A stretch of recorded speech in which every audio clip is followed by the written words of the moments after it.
Alors il y a un truc incroyable qui s'est passé en Chine il y a environ 2 semaines. Est-ce que tu étais au courant? C'est la meilleure façon que j'ai trouvé pour que tu restes connecté à moi. Bienvenue dans cette vidéo, bienvenue sur ma chaîne Siamama. Aujourd'hui, on va parler d'un phénomène qui est souvent pas admis par mes amis chinois, mais qui est réel. Aujourd'hui, c'est la minute Congo ça. On va lâcher tout ça, toi-même tu as vu le sujet. Et puis, accroche-toi, abonne-toi si tu es nouveau sur cette chaîne, parce qu'ici, je le dis toujours, on parle de la Chine du côté fun, mais aussi de temps en temps de moi, parce que je m'appelle Siamama et je suis un chaton. Ou pas. Alors n'hésite pas à me retrouver après le générique et on va parler de tout ça.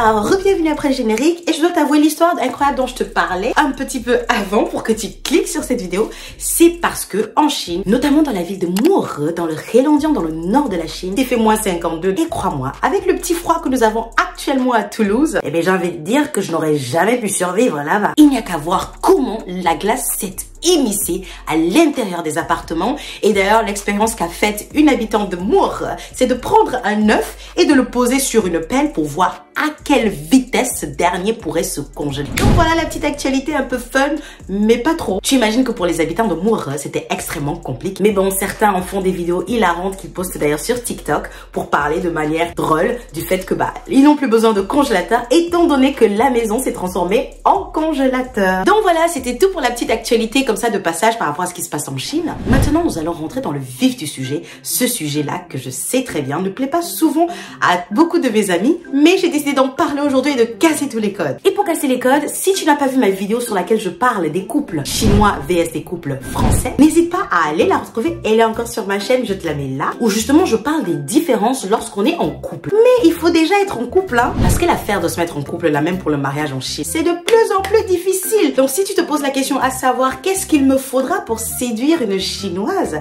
sachant que la semaine dernière on a parlé de critères de beauté, là ce sera plutôt des critères financiers dont on va parler. Alors sans plus attendre, quelle est la première chose qu'il va te falloir pour avoir une petite copine chinoise? Alors si tu es chinois à la base, c'est déjà un plus. Ou pas, parce que même les Chinois, figure-toi, ont des difficultés à avoir une petite amie chinoise. Et je vais te raconter l'histoire d'un ami qui m'a appelé ce week-end et à qui j'ai demandé gentiment: mais alors, avec ta copine, ça se passe ou pas? Ce dernier m'a répondu que non, ça ne se passe plus parce qu'ils se sont séparés. Et bien sûr, moi je suis extrêmement curieuse, je me suis dit mais pourquoi ça ne se passe plus?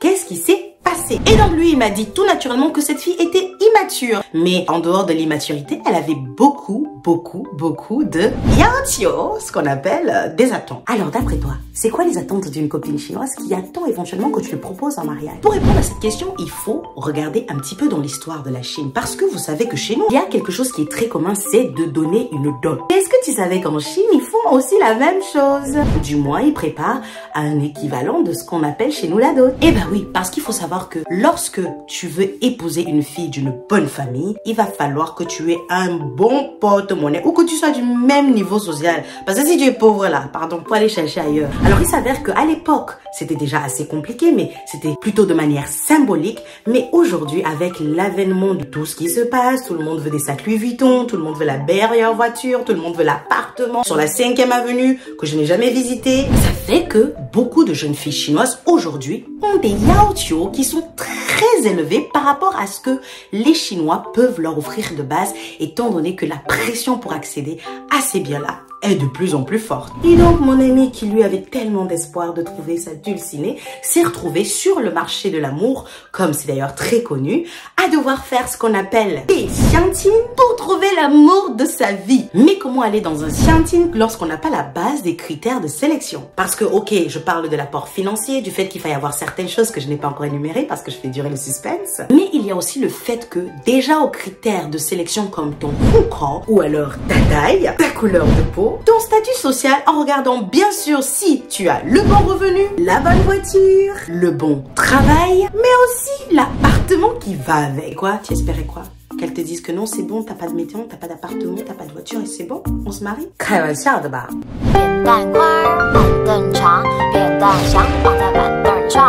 attends, je sais que tu es ici là pour le Congo, ça. Donc, si tu veux savoir c'est quoi le premier critère, eh ben, c'est l'appartement. Il faut savoir que les Chinoises parlent souvent de qui, selon moi, paraît évident. Eh ben oui, avoir son appartement garantit à la famille que tu pourras mettre leur fille dans un endroit qui sera safe, avec l'électricité, l'eau, de quoi manger, de quoi se couvrir, surtout s'il fait moins 52 dans la ville où on est. Je pense que c'est quand même important d'avoir ça comme base. Mais ce n'est pas tout, avoir l'appartement ne suffit pas. Il faut aussi savoir où ce dernier se trouve. Si tu es dans un petit bidonville et toi tu veux prendre ma fille pour l'emmener là-bas, est-ce que je serai alors d'accord? Mais oui, c'est clair. Et du coup, tu as une pression supplémentaire à savoir où se trouve ton appartement et aussi combien de surface ce dernier fait. Attends, on s'arrête pas juste au fait qu'il faille avoir un appartement. Ce serait trop facile. Si jamais ça t'intéresse à savoir combien coûte le mètre carré à Beijing, je viens de vérifier et il s'avère que pour l'année 2023, on est aux alentours de 16 000 € pour 1 mètre carré.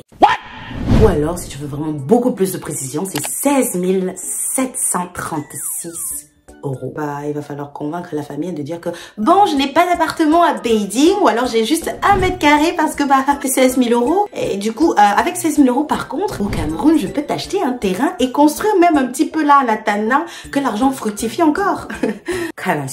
Et donc tu imagines bien qu'avec ce critère-là, il y a beaucoup qui échouent au niveau de la sélection déjà de base, sans parler des critères comme je t'ai dit, le hukou, ou même de savoir exactement s'il est et comme je te dis toujours, ou encore de voir les autres paramètres qu'il faudrait qu'il ait pour la suite. Alors un autre paramètre qui est très important pour la jeune ou la future mariée, c'est d'avoir la voiture. Ben oui, attends, il faut la porter déjà même pour la soirée. Donc tu vas dire quoi? Tu vas aller louer. L'idéal, c'est d'avoir sa Porsche pour déjà garantir à sa famille que la petite ne marchera pas à pied. Ou alors n'empruntera pas les transports en commun. Tu imagines bien que j'ironise un peu toute cette histoire, mais c'est vrai que cette histoire d'avoir une voiture en dehors de l'appartement est vraiment parfois un critère très important. Et t'imagines que mon ami là, il n'avait pas d'appartement, il n'avait pas de voiture. La fille s'est dit, ok, je suis peut-être immature, mais attends, toi, tu n'as rien. Donc j'ai envie de dire, ciao, ciao. Je fais une petite pause parce qu'en fait, j'ai même un ami qui a dû déposer une caution de 15 000 € pour garantir à la famille qui voulait vraiment épouser. Et donc, il allait prendre un petit crédit pour ça. Et oui, ça arrive de faire en fait un dépôt de caution à la famille. Bon, en caution, c'est pas on te rembourse, hein, ça va directement dans leur poche pour garantir que tu veux vraiment épouser cette fille. Bon, l'équivalent de la dot, comme je l'ai dit chez nous. Ouais, ça paraît absurde, je sais. Alors, je vais te dire une chose. Ce que moi, je pense de tout ça, c'est que elles ont le droit de faire ce qu'elles veulent. Hein. Il y a des endroits où on demande beaucoup plus que ça. Alors, ne fais pas la personne choquée de se dire, oh là là, pourquoi demander l'appartement? Pourquoi demander la voiture? Est-ce que c'est réellement important? Seul l'amour compte? Oui, mais si tu as juste l'amour, que derrière, tu ne peux pas te déplacer, ou que tu ne peux pas te loger, parlons même pas de se vêtir, j'ai envie de dire, les histoires de manger l'amour d'eau fraîche, ça ne marchera pas au 21e siècle, surtout quand il fait moins 52 degrés. Mais oui, c'est clair.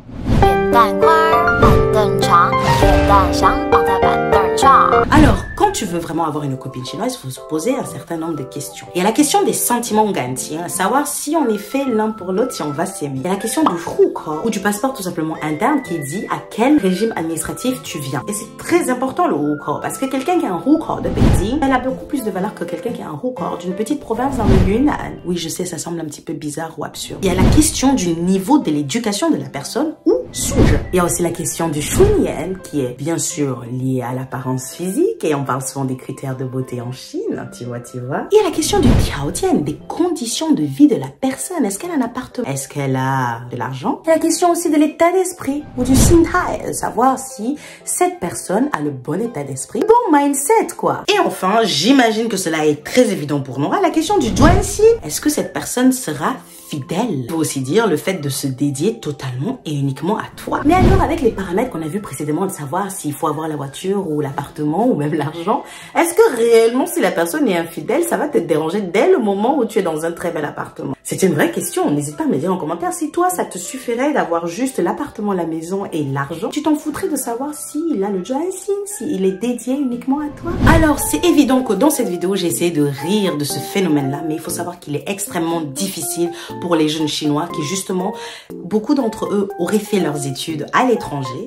Ils ont dit ils vont rentrer chez eux pour trouver leur femme parce que quand même, traditionnellement parlant, c'est beaucoup plus simple pour eux d'avoir une femme qui est chinoise, que lorsqu'ils rentrent chez eux, ils s'aperçoivent que ce n'était pas si facile que ce qu'ils ne le pensaient. Ils vont donc se mettre une pression extrême par rapport à ça, sachant que même du côté des femmes, il y a aussi une grosse pression. Je crois d'ailleurs que j'ai parlé déjà des chambres, donc c'est des femmes qui ont déjà la trentaine et qui sont difficiles à marier parce que sur le marché du mariage, elles ne sont pas considérées comme étant fraîches, comme les jeunes filles de 20 ans à 25 ans. Ce qui fait qu'il y a réellement une grosse crise au niveau du marché du célibat en Chine.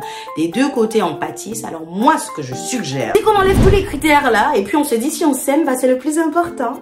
Oui, mais ça c'est ma vision à la Siamamao. Parce que réellement, quand tu imagines que la jeune fille éventuellement, elle a un sujet qui est très gros, donc elle a été à l'école, elle a étudié, elle a peut-être 26 ans, elle est doctorat. Tu imagines que l'homme qui en face ne pourrait même pas déjà avoir le niveau intellectuel que cette dernière a pour être difficile, sans même parler des autres critères qui sont, comme je l'ai dit, la voiture ou l'appartement. Ce qui fait que c'est vrai que d'un point de vue externe, on peut juger cela un petit peu abusif, mais ce qu'il faut comprendre, c'est que ça répond aux réalités locales. Et tout comme le fait d'avoir la dot dans certains de nos pays, notamment au Cameroun, paraît absurde pour certaines personnes, et bien le fait qu'en Chine, il faille même déjà avoir à la base l'appartement, la voiture, je ne sais pas quoi.